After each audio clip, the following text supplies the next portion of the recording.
Welcome to the Law School Toolbox Podcast. Today, we're revisiting one of our very favorite topics, mindset.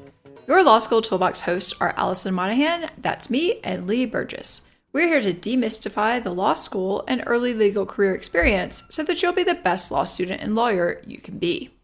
We're the co-creators of the Law School Toolbox, the Bar Exam Toolbox, and the Catapult Career Conference. I also run the Girls Guide to Law School. If you enjoy the show, please leave a review on iTunes or your favorite app. And if you have any questions, don't hesitate to reach out to us. You can always reach us via the contact form on lawschooltoolbox.com, and we would love to hear from you. With that, let's get started.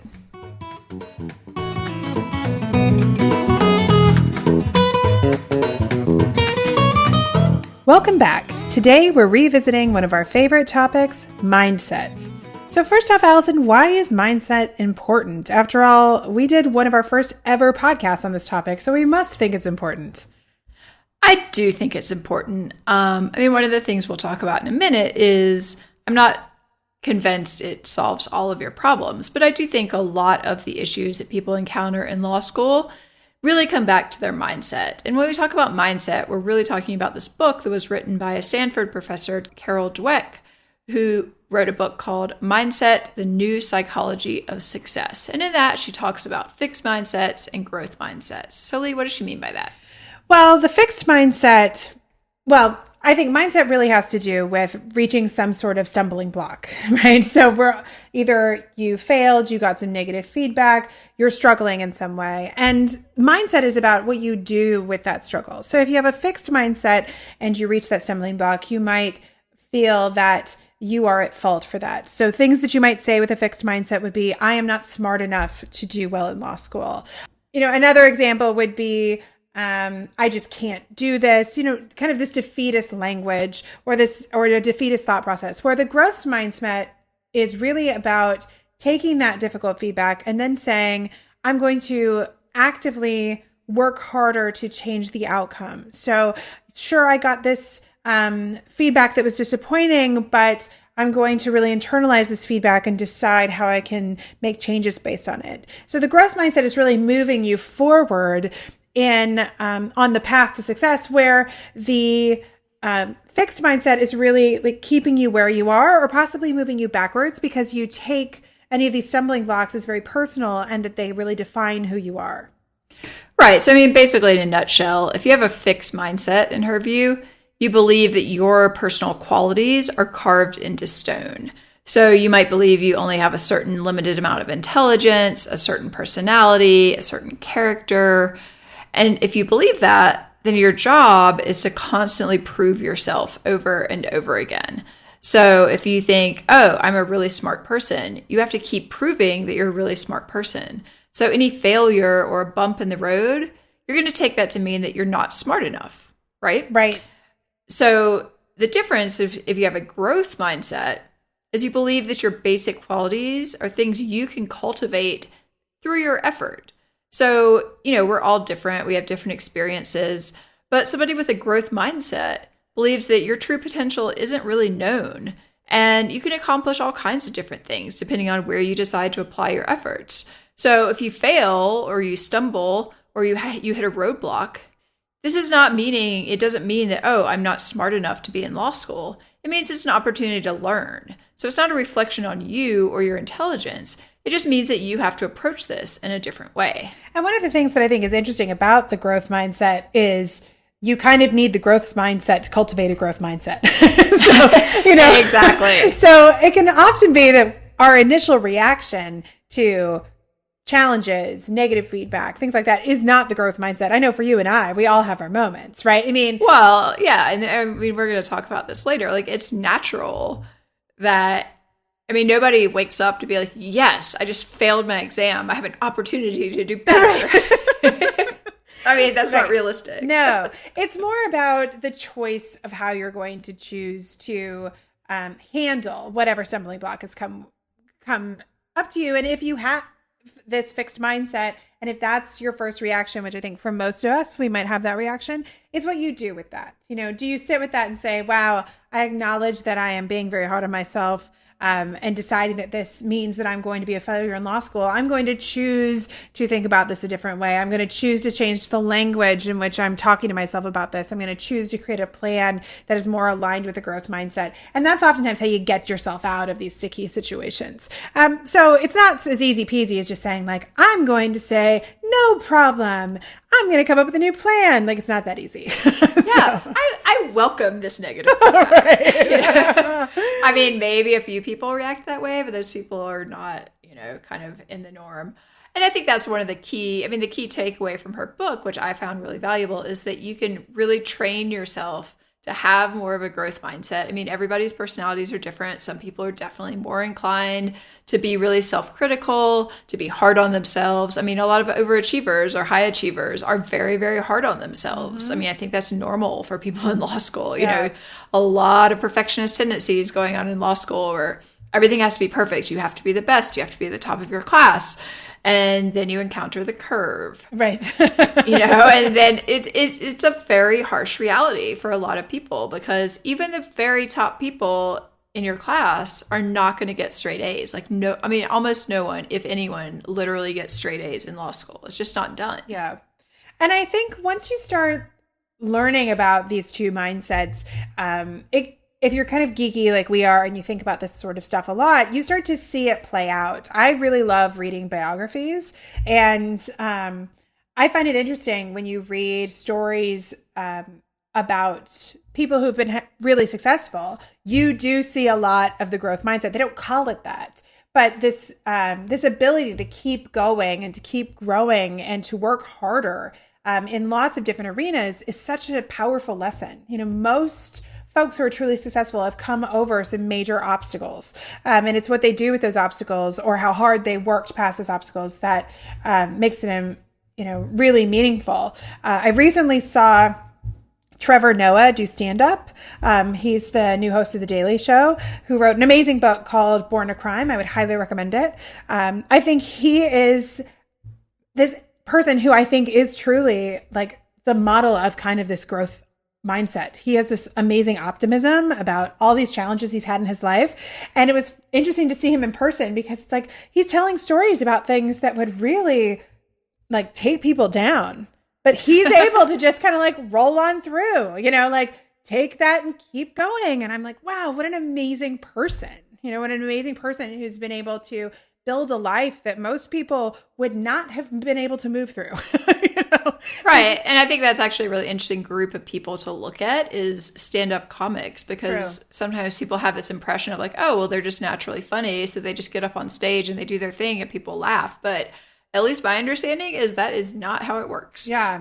Like all of these people who are very, very good and very successful, they still go and try out new material unannounced in a comedy club, because they have no idea what's going to work. They have no idea what people are going to find funny. Like, and we find this too. Like, we put up a post and we're like, oh, that is going to be so popular. Like, that is so useful. Everyone's going to love this. And then no one reads it. Yeah.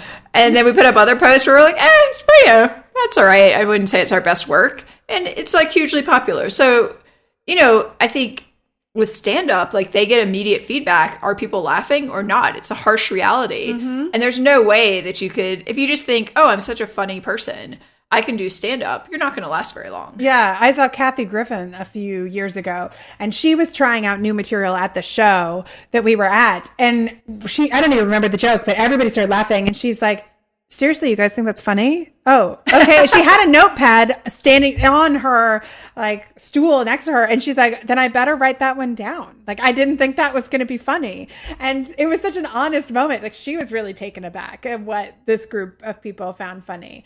But now I'm feeling like I am reading a lot of stand-up comic books.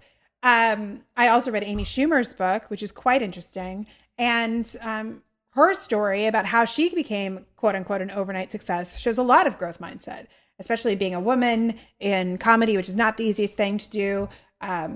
Being a movie star when maybe, you don't look like every other movie star. Like, there were a lot of points where she really just was so determined to move through those challenges and work harder and get better.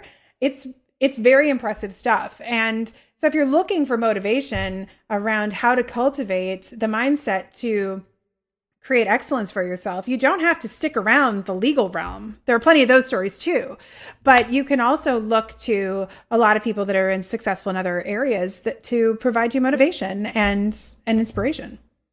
Right. And I think that's actually a useful thing to do in your life in general, is to try to cultivate, I don't want to say cultivate failure, but basically it's really what we're talking about, to give yourself opportunities to fail in places that it really doesn't matter and it's kind of fun. So for example, what I like to do a lot is take on some sort of new physical challenge, because that's an area where I don't have any ego about it, because I don't view myself as being like particularly athletic or not athletic. It's just like, well, whatever.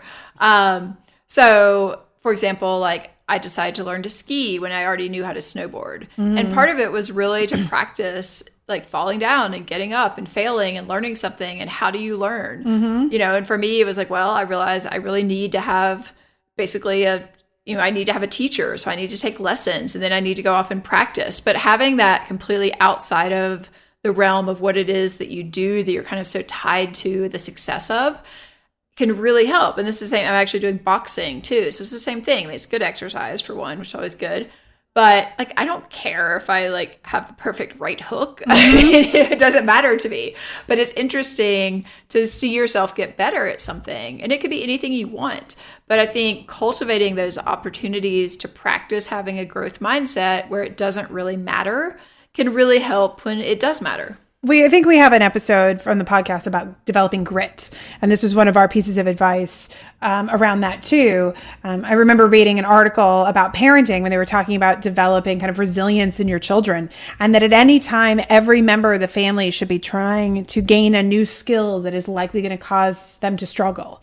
So they were recommending that parents try and study a new language, or do, like you were saying, try a new physical challenge or train for something, and be very open about failure and stumbling blocks with your children, so they can see that at every age you still are having to learn and overcome challenges or push yourself in an area that you don't necessarily excel at. And for a lot of us perfectionists, it is an interesting challenge to encourage yourself to do something that you're not going to be good at.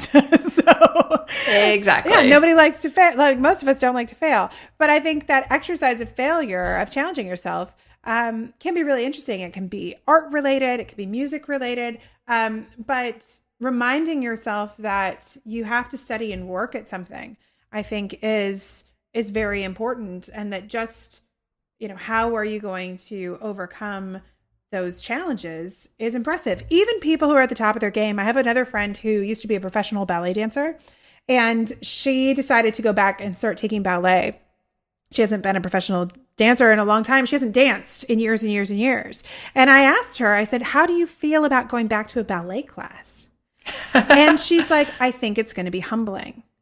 And what she said that was interesting about it is, she has all these memories even of what her body could do when she was a professional dancer. Right.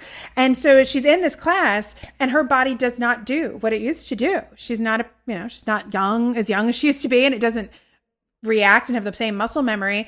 And then she could barely walk the next day because she was so sore. But I'm like, are you going to go back? And she's like, yes, I am going to go back. And I thought that was very impressive, because I think a lot of people who are used to being at the top of their game, getting knocked down a few rungs, not being able to walk after doing something like that can be really a challenge. But I respect her for saying, no, I'm going to go back and find out what kind of dancer I could be now, just for fun. Right. And I think that that's a powerful example of something very simple, but of having that growth mindset. It's not that I'm completely out of shape, or a bad dancer. I shouldn't be doing this. This is a waste of time. Nobody wants You're too old. Right. And instead she was like, well, this is, who I am. And this is where I am. I know you and I both practice yoga, and that's always one of the things that I practice. Point, we have air quotes around that. But I would never say you and I should be up in the front like teaching yoga classes. But Well, I mean, that's the reality. If we wanted to go teach yoga, we could go do. There's a path to that. I could go is. take teacher training, and they make you practice. They make you teach like right off the bat. It doesn't matter that we're sitting here thinking, "Oh gosh, I could never be good enough to teach yoga." That's true. They're like, we don't care about that. Well, like, get out there and teach. I will say this is not a fixed mindset. I'm not very flexible, so it would be awkward me trying to do some of these poses that my body will just never do. But I could probably explain somebody else how to do them.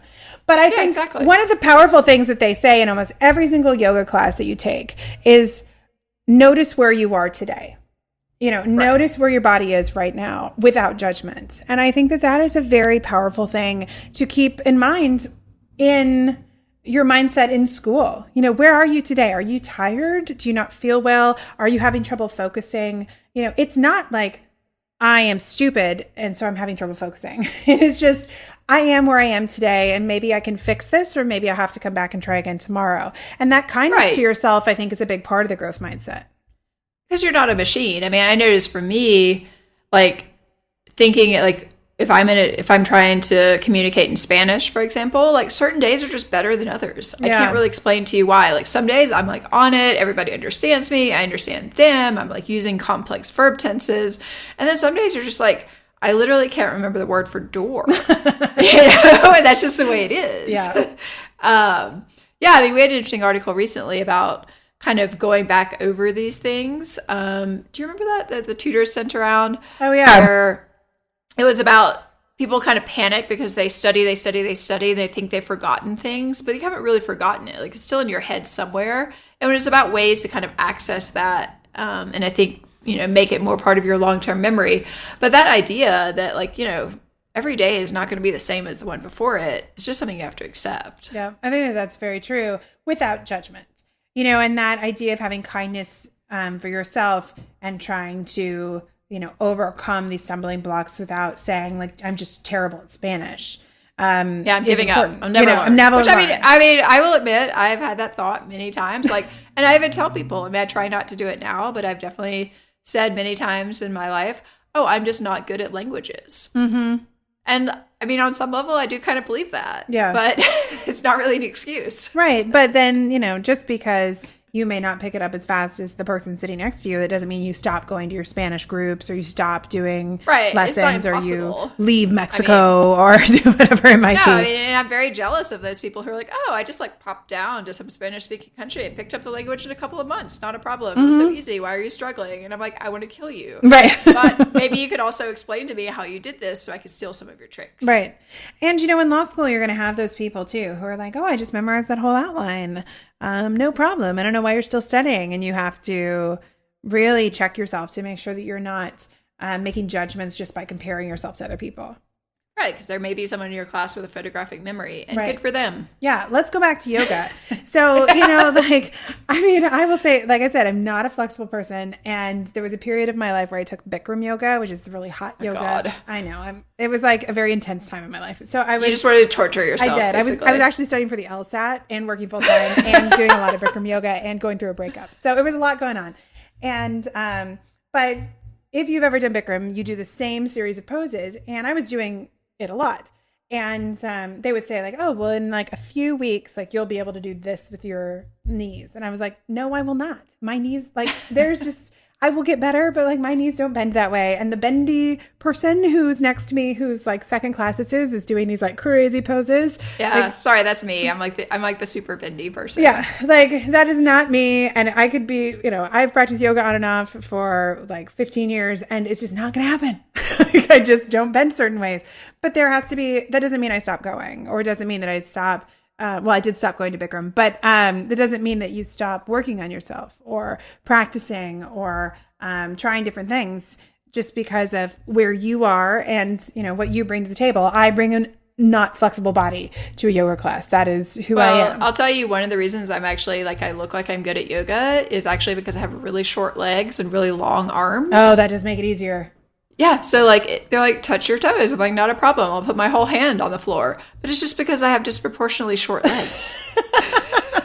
That's true. My legs are a lot longer than yours are. Yeah.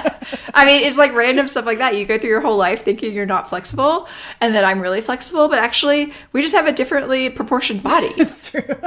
And like, that's never going to change. Yeah. I think that that's a really good point.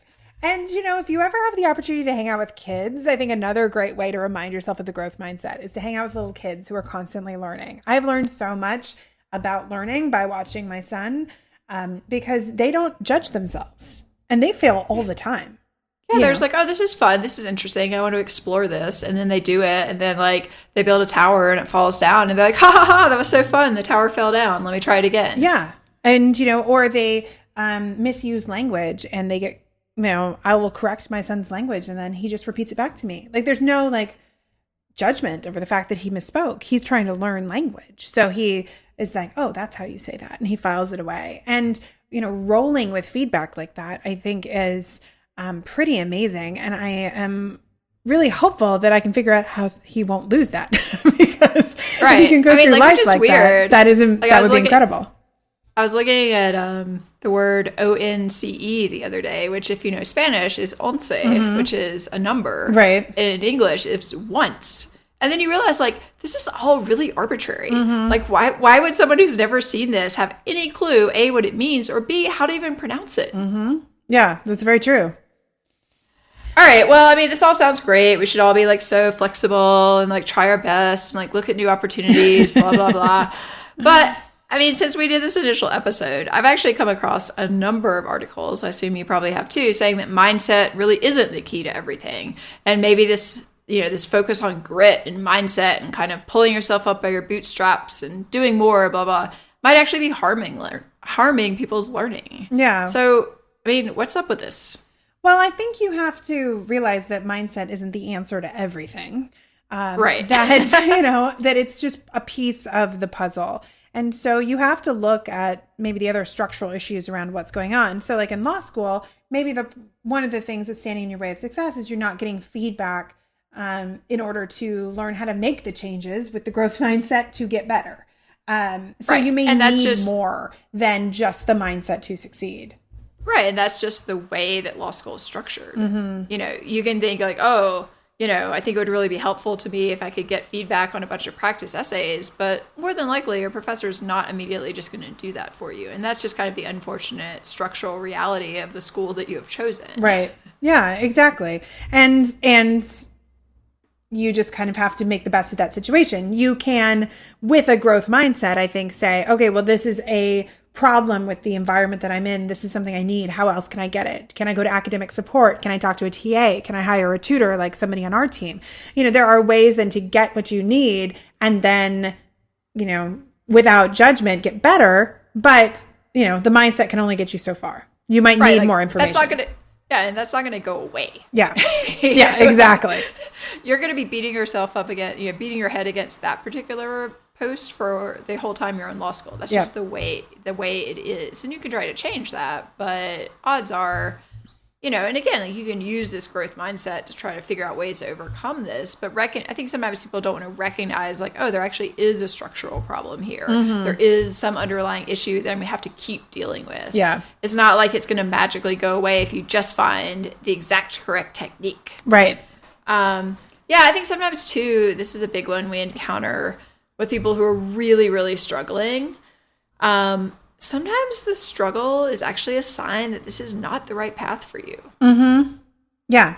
Sometimes we see people and they're working so hard and they're trying everything we can think of and everything they can think of. And the bottom line is just kind of like, why do you want to do this so badly? And there may not really be an answer to that other than, well, I decided to go to law school, so I have to succeed. And it's like, there may be other options for you. Yeah. And that's totally fine. Yeah. I mean, I guess there's an argument that the ability to be open to other successes is probably some sort of growth mindset, but being we'll turn it all around. Right. But being willing to, be honest that maybe you need to shift course based on your situation, that takes a lot of bravery, actually. I think you have to be very brave to be able to shift direction and acknowledge that the path is not the right one for you. Yeah, I mean, I remember I was in architecture school where I did my first graduate degree, and I was not good at anything that was required to be an architect. I mean, that's just the reality of it.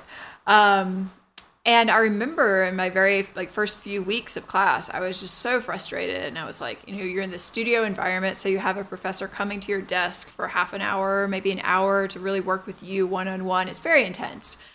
And they'd given us some assignment, and I was so frustrated with it, and I just couldn't come up with a great idea. And I was literally in tears, talking to my professor, and he's just like, why did you decide to come to architecture school? And I was like, well, I wanted to learn how to fail. And he's like, yeah, that's not a good reason to be here. And then, later in this conversation, I'm still so frustrated. And at some point, I just remember him turning to me, and he says, it's not supposed to be this hard. And it was this kind of profound moment. And of course, I was too stubborn to listen, and I powered through literally, but I remember having this moment. He's just like, this is not supposed to be this difficult. Yeah, it's supposed to be challenging, but you shouldn't be this unhappy and this frustrated with what you're doing. It could be a sign this is not what you should be doing. I think that's really powerful advice, and not easy advice for a professor to give, actually. No, I mean, I pretty much hated him and thought he had it in for me for the rest of my career, but he was basically right. I mean, in a sense. I mean, I got out of it what I intended to get out of it, which was doing something really hard that I was going to be bad at so that I wouldn't have, a complex about that anymore. But from his perspective of should I be an architect? He was absolutely right. I should definitely not have been an architect. Yeah. Well, being thoughtful about your choices and evaluating them, I think is a skill that's really hard to come by.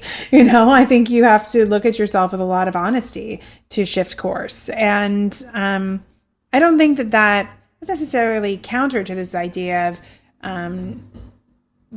recognizing that maybe you could work hard to be successful. I'm sure that if you had really wanted to be an architect, you could have made it work, but maybe that wasn't what you were supposed to do. Well, that was kind of the bigger point was and I did. I mean, by the end of even that year, I had gotten a lot better. And, I could do sort of a convincing approximation of someone who was a reasonably good architect. But there were also people in my class who I recognized were just way better at what, the skills you needed. I wasn't good at drawing, kind of a problem.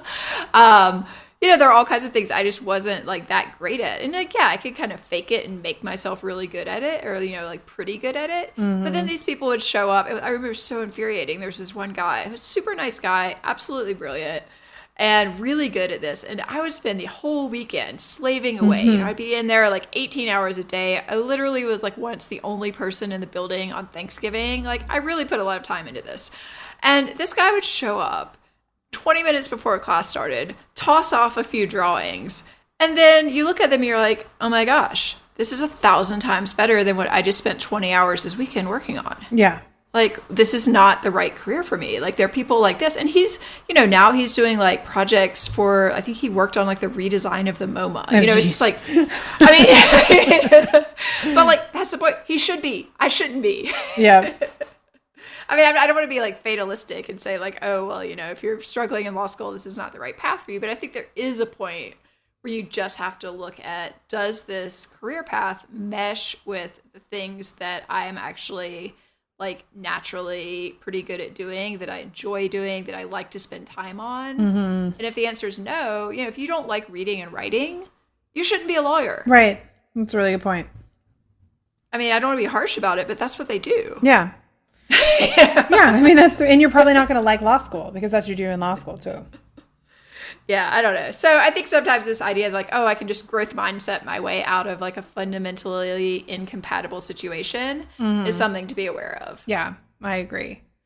I think it's also easy to just beat yourself up over things, thinking you're using the growth mindset, but you've got to watch and make sure you're not just, if only I were smarter. So you're like, oh, well, that sounds like a fixed mindset. So I'd be like, if only I'd figured out a better way to study. Yeah, it's all my fault for not having the best way to study. It's that's not actually really helpful. Right. I mean, you're going to encounter disappointment. You're going to fail. That's life. These things happen. It can't just be well, I should have had a better growth mindset. I mean, that's not really helpful. No. And, of course, failure sucks. Like, neither of us like to fail. Like, stumbling blocks are hard. It's important to let yourself own that and sit with it. And you're allowed to cry and stomp and get frustrated. The mindset idea can sometimes make people feel like that they don't even need to own that failure or move past all those emotions. But instead, I just encourage you to think about the growth mindset more as a path after that. You're allowed to be in pain. It's what you do with that pain once you've kind of sat with it and gotten over that initial hurt that you're going to. That's really, I think, the important decision.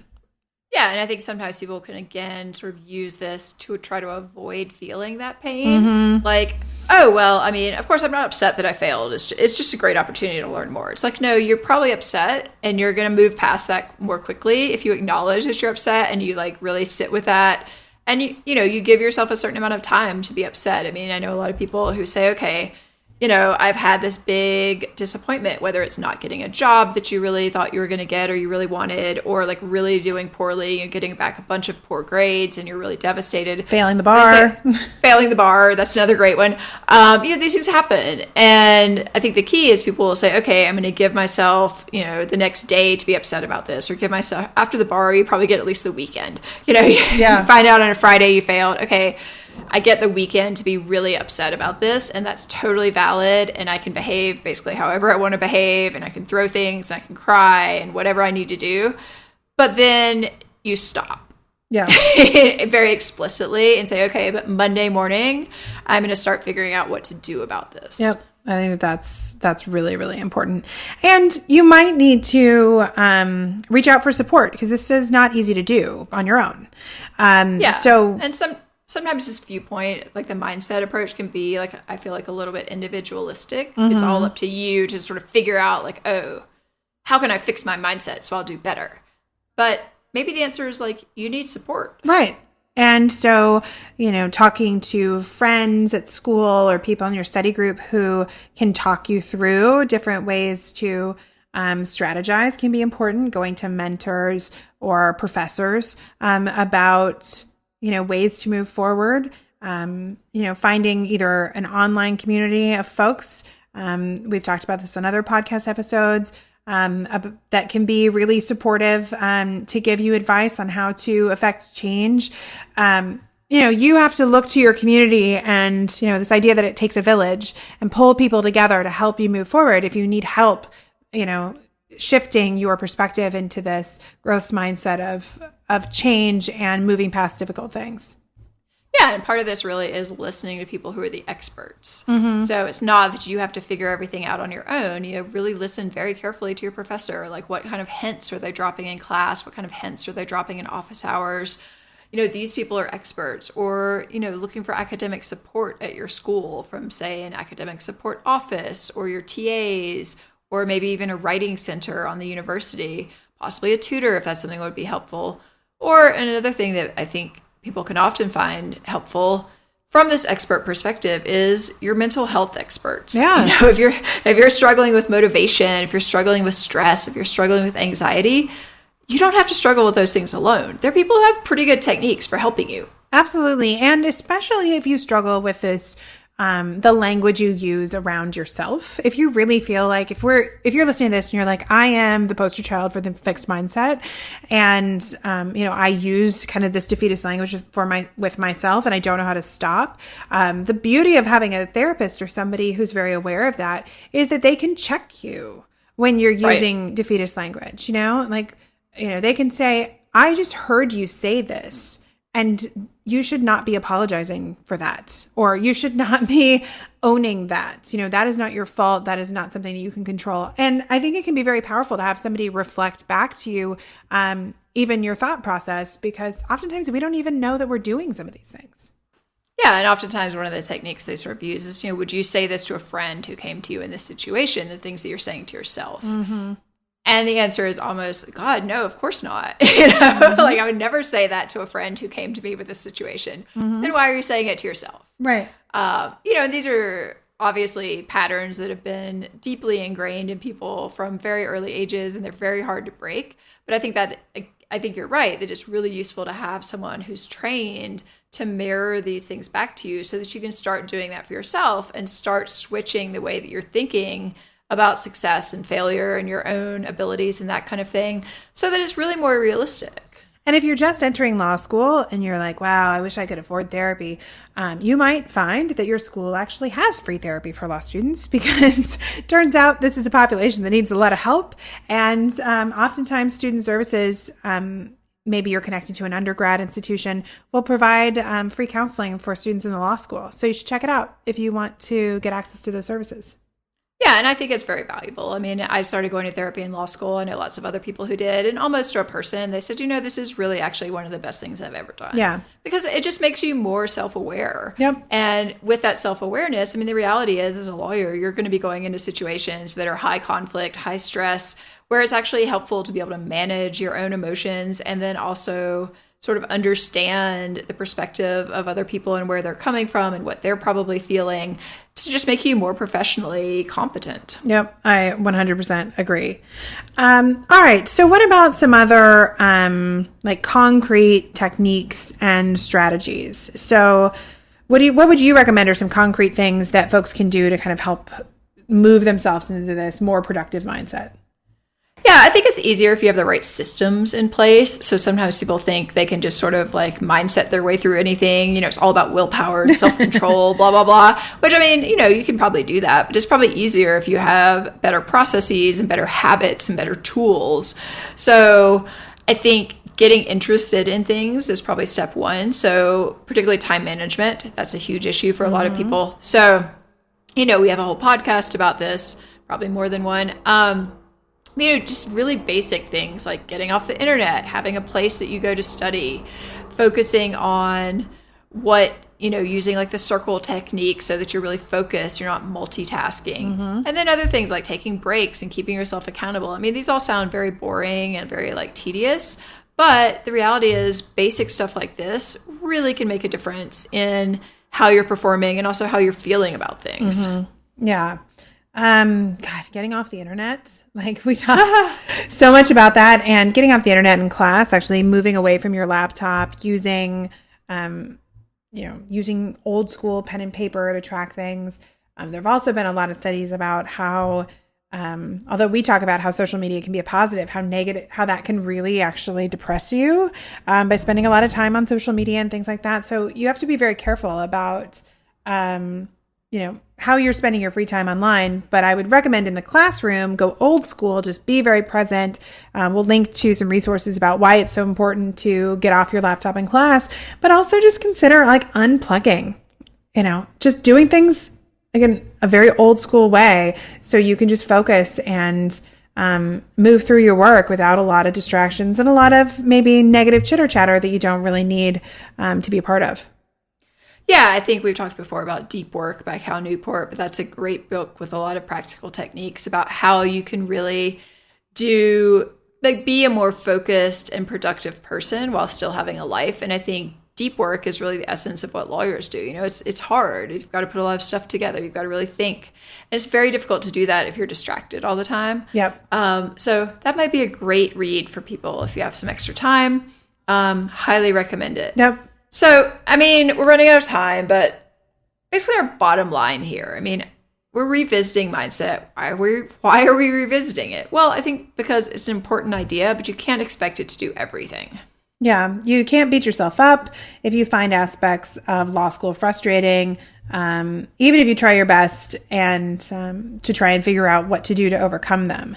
I think the key is you need to reach out for help, learn about different systems and techniques, because you're not alone. And there are a lot of people have done this before you, and you can learn from them either by the resources we've discussed or reading books or whatever is the way that you get ideas and gain insight. But you are not alone, and you shouldn't have to struggle and figure out how to solve all your problems. Right. I think falling into that trap of, I just need to do, I need to study smarter, study harder, blah, blah, blah, whatever it is. there's a limit. Everyone has a limit. And I think it's important to get help, to try to make yourself more effective, but also realize like there are just going to be things that you're going to continue to find frustrating. And that's just that's life. It's the way it is. There are things about legal practice that people find frustrating. And you can't mindset your way out of those necessarily. No, I wish we could though. Wouldn't that be convenient? I know. Wouldn't that be great if we could all just be like, you know what? I really think law school would be a lot more effective if professors would just give, weekly hypos and we would practice and we get really detailed feedback on them. And then I feel like I'd be a better lawyer. It's like, yeah, you probably would be, but that's not the way this is structured. Sorry. Sorry, this is what you have to deal with. Yeah. All right. Unfortunately, we are out of time. We wish you the best of luck in developing your mindset, but not getting too frustrated. If you enjoyed this episode of the Law School Toolbox podcast, please take a second to leave a review and rating on iTunes or your favorite listening app. We would really appreciate it. And be sure to subscribe so you don't miss anything. Typically, our new episodes are out on Monday. If you have any questions or comments, please don't hesitate to reach out to Lee or Allison at lee@lawschooltoolbox.com or allison@lawschooltoolbox.com, or you can always contact us via our website contact form at lawschooltoolbox.com. Thanks for listening, and we'll talk soon.